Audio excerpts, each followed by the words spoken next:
الحمد لله نحمده ونستعينه ونستغفره ونؤمن به ونتوكل عليه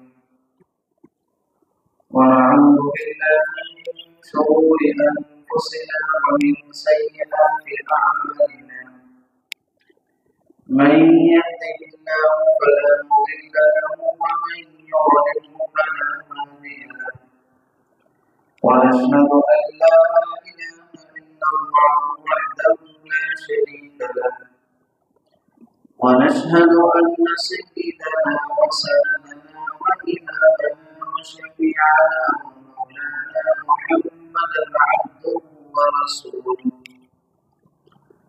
قال الله تبارك وتعالى في القرآن الكريم أعوذ بالله من الشيطان الرجيم بسم الله الرحمن الرحيم إن هذا القرآن يهدي للتي هي أقوم ويبشر المؤمنين الذين يعملون الصالحات أن لهم أجرا كبيرا وأن الذين لا يؤمنون بالآخرة أعتدنا لهم عذابا أليما صدق الله العلي العظيم. محترم بزرگوں اور عزیز ساتھیوں، اس دنیا کے اندر کوئی ایسی کتاب نہیں ہے کہ جس کتاب کو سن کر آدمی اپنا مذہب تبدیل کر دے سوائے قرآن کریم کہ اللہ رب العزت نے قرآن کریم میں ایسی تاثیر رکھی ہے کہ جو اس کو صدق دل سے سنتا ہے اللہ رب العزت ان کی زندگیوں کو پلٹ دیا کرتا ہے، اور ایسے سینکڑوں نہیں ہزاروں واقعات ہیں کہ جن لوگوں نے قرآن کریم کو پہلی مرتبہ سنا اور سچے دل سے سنا، اللہ رب العزت نے ان کی زندگی کو پلٹ کر رکھ دیا۔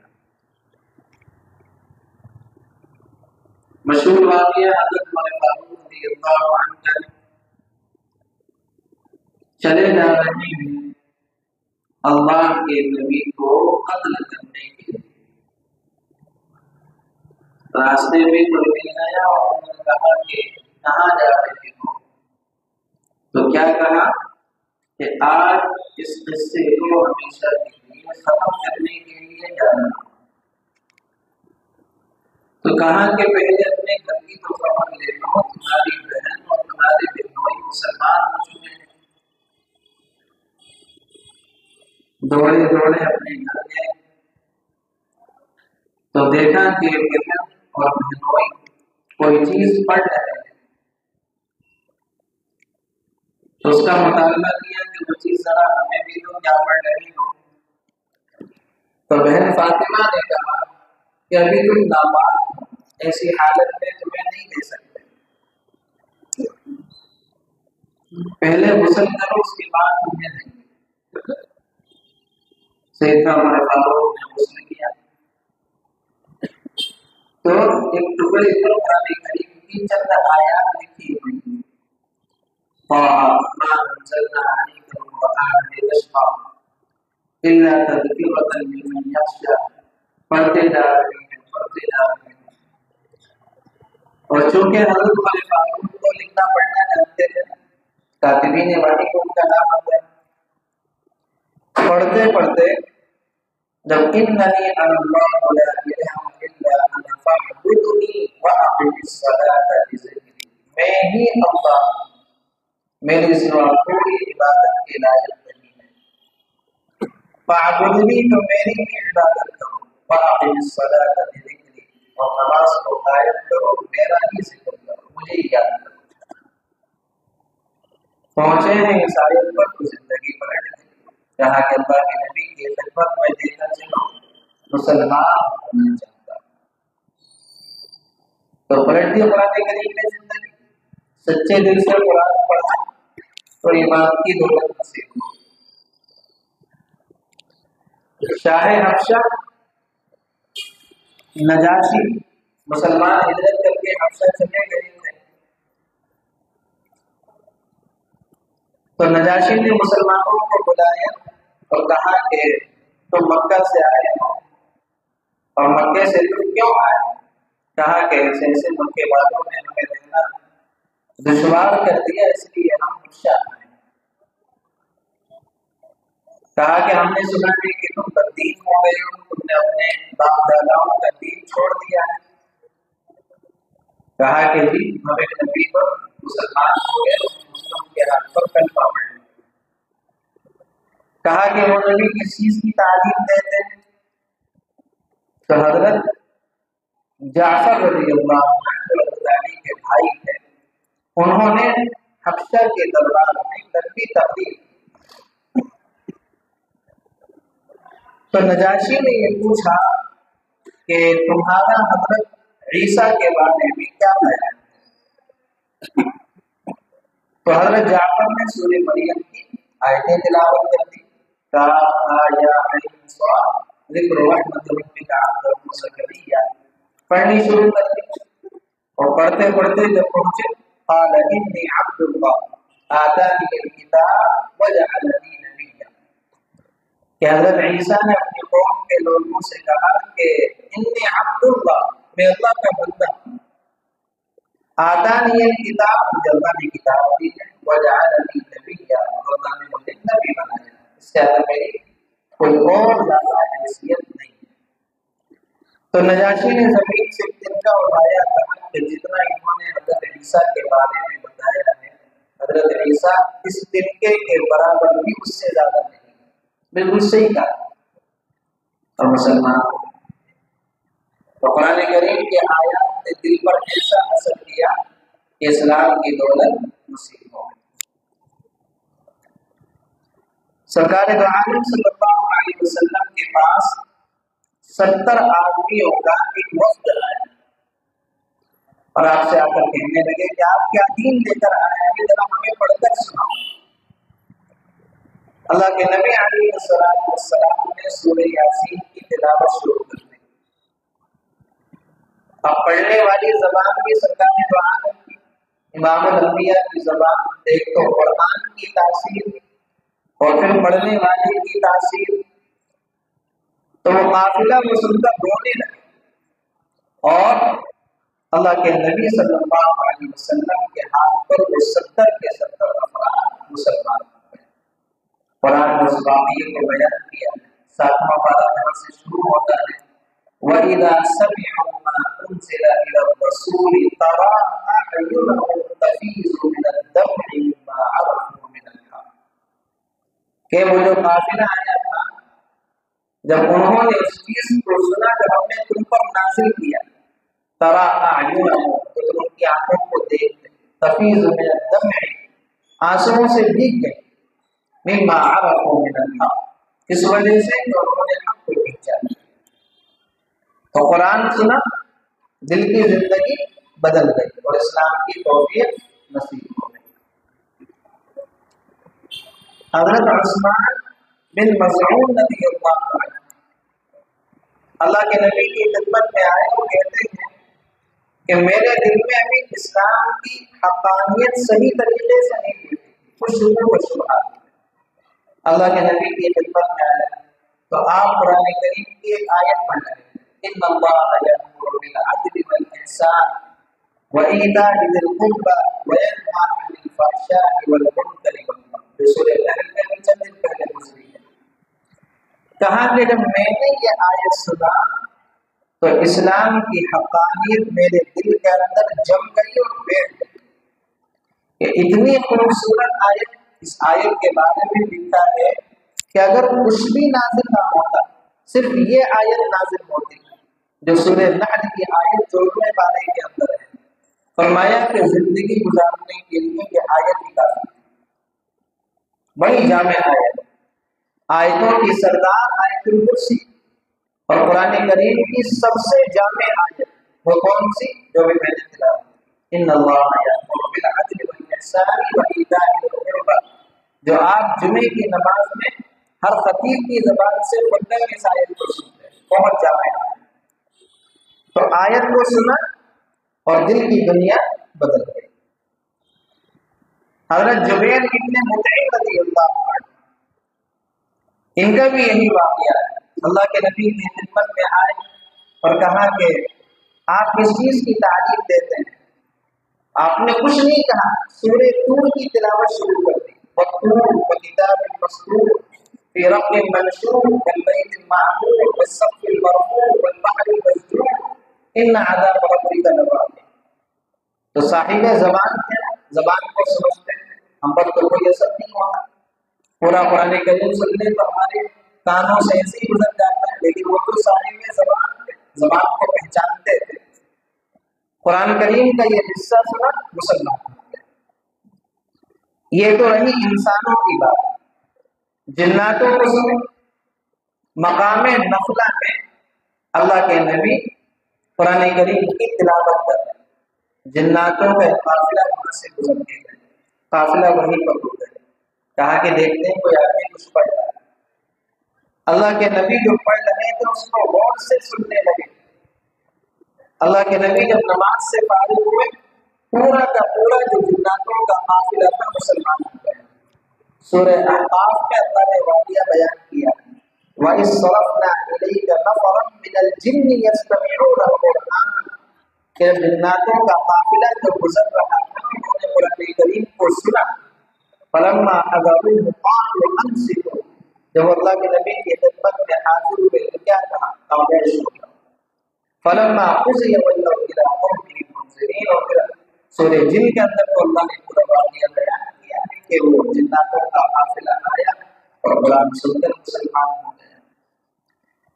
تو میں کہہ رہا تھا کہ پوری دنیا کے اندر کوئی کتاب ایسی نہیں ہے جس کو سن کر آدمی اپنا دین چھوڑ دے سوائے قرآن کریم کے۔ قرآن کریم کو سن کر اب سے نہیں، بہت بڑی ایک تاریخ ہے جو لوگوں نے قرآن کریم کو سنا اور سننے کے بعد قرآن نے ان کے دل پر ایسا اثر کیا کہ وہ کیا ہو گئے؟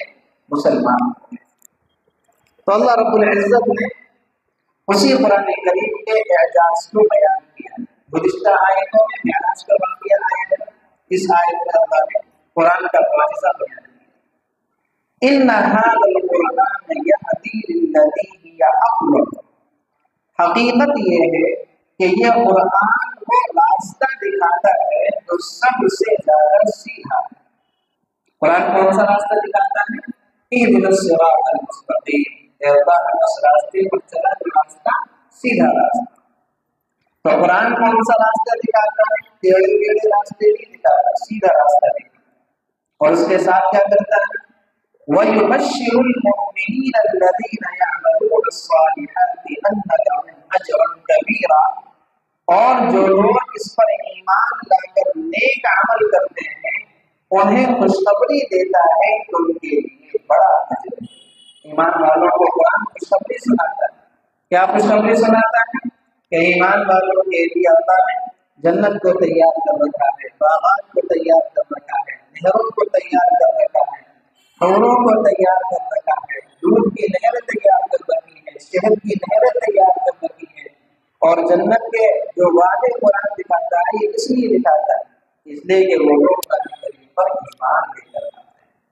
تو قرآن کیا کام کرتا ہے؟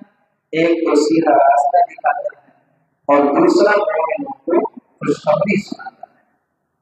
وَأَنَّ الَّذِينَ لَا يُؤْمِنُونَ بِالْآخِرَةِ أَعْتَدْنَا لَهُمْ عَذَابًا أَلِيمًا، اور ساتھ ساتھ میں یہ بھی بتاتا ہے کہ جو لوگ آخرت پر ایمان نہیں رکھتے ان کے لیے ہم نے ایک دردناک عذاب تیار کر رکھا ہے۔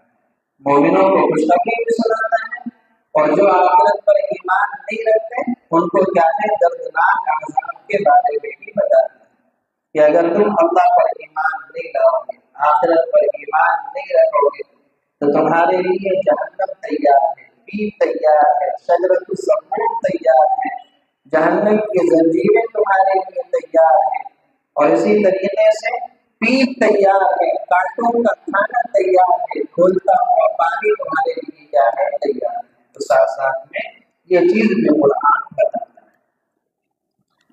وَيَدْعُ الْإِنسَانُ بِالشَّرِّ دُعَاءَهُ بِالْخَيْرِ۔ اب اللہ نے اس آیت سے انسان کی ایک طبعی کمزوری کو بیان کیا۔ وہ انسان کی کمزوری کیا ہے؟ انسان کی کمزوری یہ ہے کہ انسان بڑا جلد باز کو بہت زیادہ، اور اسی جلد بازی میں فیصلے بھی بڑے جلدی کر لیا کرتا ہے۔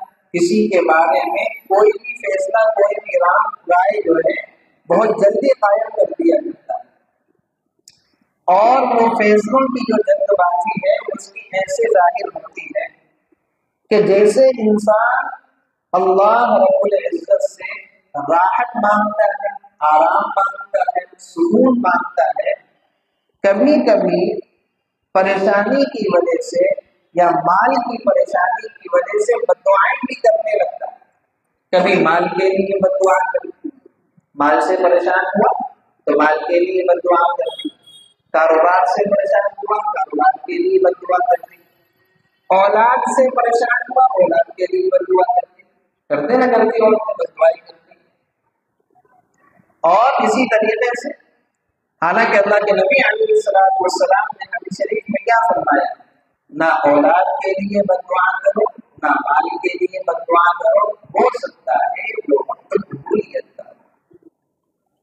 مائیں اکثر کیا کرتی ہیں؟ بچے جب زیادہ پریشان کرتے ہیں، زیادہ روتے ہیں، زیادہ تنگ کرتے ہیں، مائیں کیا کہتی تو مر جا، تو کٹ جا، تیرا کیوں ہو جا، تیرا کیوں ہو جا۔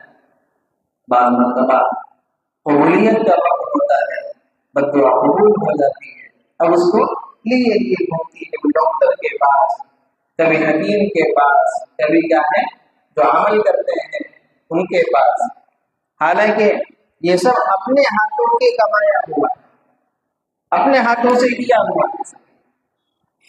اسی لیے اگر کبھی غصہ بھی آیا ہے تو اولاد کو بددعا کی بجائے دعا دیا کرے۔ آپ کو ایک واقعہ سنا، شیخ سدیس کا واقعہ آپ نے سنا، حرم شریف کے سب سے بڑے امام شیخ عبدالرحمن السدیس، مشہور ہے ان کا جو لہجہ ایسا دنیا کے اندر سنایا جاتا ہے۔ ان کے بارے میں انہوں نے بندر مختلف میں کہا کہ میری والدہ جب مجھ سے تنگ آ جاتی تھی یا میری شرارتوں کی وجہ سے پریشان ہو جاتی تھی تو کیا کہتی تھی؟ اللہ تجھے حرم کا امام بنا۔ کیا کہتی تھی؟ اللہ تجھے حرم کا امام بنا۔ تو غصے کی حالت میں بددعا نہیں تھی، غصے کی حالت میں بھی دعا تھی، اور قبولیت کا وقت تھا، اللہ نے کر لی قبول اور حرم کا امام بنا دیا۔ وہ سارے اماموں کا ان کو ذمہ دار بنا دیا۔ حرم کے جتنے بھی امام ہیں سب کے صدر ذمہ دار کون ہیں؟ شیخ عبدالرحمن السدیس۔ تو یہی ہے کہ اگر کبھی غصہ بھی آیا ہے تو اولاد کو بددعاؤں کی وجہ کیا ہے؟ دعائیں۔ تو یہ انسان کی جلد بازی ہے کہ جیسے انسان اللہ سے راحت مانگتا ہے، کبھی کبھی تنگ آ کر پریشانیاں خود ہی مانگ لیا کرتا ہے اور پھر بعد میں روتا پھرتا ہے۔ تو اللہ رب العزت نے انسان کی اسی طبعی کمزوری کو بیان کیا۔ سنیں، وَيَدْعُ الْإِنسَانُ بِالشَّرِّ دُعَاءَهُ بِالْخَيْرِ، اور انسان برائی اس طرح مانگتا ہے جیسے اسے بھلائی مانگنی چاہیے، جیسے بھلائی مانگتا ہے برائی بھی ایسے مانگتا ہے۔ وَكَانَ الْإِنسَانُ عَجُولًا، اور انسان بڑا جلد باز ہے۔ انسان کیا ہے؟ بڑا جلد باز، یعنی وہ فیصلے کیا ہے؟ بڑی جلد بازی کے اندر کر لیا کرتا ہے۔ وَجَعَلْنَا اللَّيْلَ وَالنَّهَارَ آيَتَيْنِ فَمَحَوْنَا آيَةَ اللَّيْلِ وَجَعَلْنَا آيَةَ النَّهَارِ مُبْصِرَةً لِتَبْتَغُوا فَضْلًا مِّن رَّبِّكُمْ وَلِتَعْلَمُوا عَدَدَ السِّنِينَ وَالْحِسَابَ۔ اب اللہ نے یہاں سے اپنی قدرت کی نشانیاں بتلائیں۔ وہ کیا نشانیاں ہیں؟ اللہ رب العزت فرماتے ہیں اور ہم نے رات اور دن کو دو نشانیوں کے طور پر پیدا کیا، دن الگ نشانی، رات الگ نشانی۔ فمحونا آیۃ اللیل وجعلنا آیۃ النہار مبصرۃ، پھر رات کی نشانی کو تو اندھیری بنا دیا اور دن کی نشانی کو روشن کر دیا۔ رات کی نشانی کو اندھیری میں تبدیل کر دیا اور دن کی نشانی کو روشن کر دیا۔ یہ کیوں کیا؟ رات کو اندھیرا اور تاریکی اور دن کو روشن اللہ نے کیوں کیا؟ لِتَبْتَغُوا فَضْلًا مِّن رَّبِّكُمْ، تاکہ تم اپنے رب کا فضل تلاش کرو، تاکہ تم روزی کماؤ۔ دیکھیں، روزی کمانا بھی ایک عبادت ہے، جیسے نماز پڑھنا عبادت، روزہ رکھنا عبادت، حج کرنا عبادت، اسی طریقے سے اپنے گھر والوں کے لیے روزی کمانا بھی عبادت ہے۔ لیکن یہ عبادت کب بنے گی؟ جب نمازیں نہ چھوٹیں۔ یہ عبادت کب بنے گی؟ جب نمازیں نہ چھوٹیں۔ دکان کی وجہ سے، بزنس کی وجہ سے، کارخانے کی وجہ سے، فرم کی وجہ سے، دفتر کی وجہ سے، آفس کی وجہ سے نمازیں نہ چھوٹیں، روزے نہ چھوٹیں، اللہ کے احکام نہ چھوٹیں، تب یہ عبادت۔ اور اگر دکان کی وجہ سے نمازیں چھوٹ رہی ہیں تو پھر یہ عبادت نہیں ہے، پھر یہ زحمت ہے۔ پھر کیا ہے؟ یہ زحمت۔ تو روزی کمانا عبادت ہے۔ اب قرآن میں دیکھو، اللہ نے نماز کے ساتھ ساتھ میں زکوٰۃ کو ذکر فرمایا، اقیموا الصلاۃ وآتوا الزکاۃ، نماز قائم کرو، زکوٰۃ۔ اب زکوٰۃ کون دے گا؟ جس کے پاس پیسہ ہوگا وہی تو زکوٰۃ دے گا۔ زکوٰۃ وہی تو دے گا جس کے پاس پیسہ ہوگا، غریب زکوٰۃ تھوڑی دے گا۔ تو اللہ نے نماز کے ساتھ زکوٰۃ کو ذکر فرمایا کہ اس طریقے سے نماز پڑھنا عبادت، اسی طریقے سے روزی کمانا بھی عبادت ہے۔ حدیث شریف میں اللہ کے نبی علیہ السلام نے ارشاد فرمایا، ان اللہ یبغض الشاب الصحیح الفارغ، او کما قال علیہ السلام، اللہ رب العزت اس نوجوان سے سخت ناراض ہوتے ہیں جو تندرست ہو اور فارغ رہتا ہو، ہٹ حرام ہو، جسے ہمارے ہیں۔ اللہ نے جسم میں طاقت دی ہے، کما سکتا ہے، تندرست ہے، جوان ہے، لیکن فارغ رہتا ہے، ایسی گھومتا رہتا، صبح میں بھی ایسی گھومنا، دوپہر میں بھی گھومنا، شام میں بھی گھومنا۔ اللہ کے نبی نے کیا ارشاد فرمایا؟ اللہ رب العزت ایسے نوجوان سے سخت ناراض ہوتے ہیں۔ اللہ نے جوانی دی ہے، تندرستی دی ہے، طاقت دی ہے، تو آدمی کو کیا کرنا چاہیے؟ کمانا چاہیے، اپنے بیوی بچوں کے لیے روزی کو اختیار کرنا چاہیے۔ تو لِتَبْتَغُوا فَضْلًا مِّن رَّبِّكُمْ، اللہ نے دل کو روشن کر دیا۔ کیوں کر دیا روشن؟ تاکہ تم اپنے رب کا فضل تلاش کرو، روزی کو تم کیا ہے؟ تلاش کر سکو۔ وَلِتَعْلَمُوا عَدَدَ السِّنِينَ وَالْحِسَابَ، اور تاکہ تمہیں سالوں کی گنتی اور مہینوں کا حساب معلوم ہو سکے۔ تو اللہ نے رات بنائی آرام کے لیے، دن بنایا کام کے لیے۔ ہمارے نوجوانوں کا معاملہ جو ہے، رات اللہ نے آرام کے لیے بنائی ہے، اور رات آرام کے لیے انسانوں کے لیے بھی ہے، جانوروں کے لیے بھی۔ جانور بھی رات میں سو جاتے ہیں، سوائے الو کے۔ 2-3 جانور ہیں جو رات میں نہیں سوتے۔ الو ہے رات میں نہیں سوتا، ہمارے نوجوان بھی الو بنا ہوا ہے، رات بھر جاگتا ہے اور دن کو کیا ہے؟ سوتا۔ ہاں، پوری رات انٹرنیٹ چلاتا ہے، پوری رات جاگے گا، پوری رات شہر میں مٹر مچھلیاں کرے گا، کبھی چائے پینے کے لیے یہاں جا رہا وہاں جا رہا، پوری رات گھومے گا۔ اور جب ہوگی فجر کی اذان کا وقت تو اب سو کے کب اٹھے گا؟ 12 بجے، 1 بجے، 2 بجے، یہ سو کر اٹھنے کا ٹائم۔ حالانکہ دن اللہ نے کس لیے بنایا؟ کام کے لیے بنایا، اور رات اللہ نے کس لیے بنائی؟ آرام کے لیے۔ اور آرام کے لیے انسانوں کے لیے بھی ہے، جانوروں کے لیے۔ ایک آدمی نے خواب میں یہ دیکھا کہ وہ جنگل کے اندر چلا جا رہا ہے، اور جنگل بالکل خالی ہے، اور اس آدمی کے پاس بھی کچھ نہیں۔